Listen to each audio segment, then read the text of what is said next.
Hello everyone, today you have joined the DT CREATIVELK YouTube channel.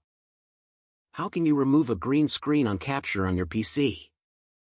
If you find this guide you through them, please consider sharing, and once you're done with that, then please consider leaving a like and let's do this. Here is the video I have on Capcom already because I now want to go and add a video with the green screen and to add as an overlay. Now what we need to do is go and add it to our track or timeline so that when you hover over it. So I want to go and put this on top of the video, so I'm just gonna hold my left mouse button and then drag it on top like so.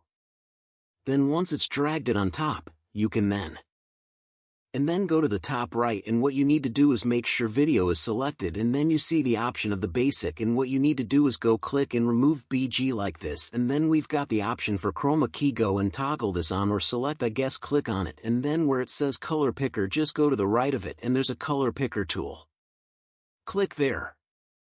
And with this, we can now go and select the color we want to go and remove, so of course we want to go and select the green, so let me go and click on the green like this.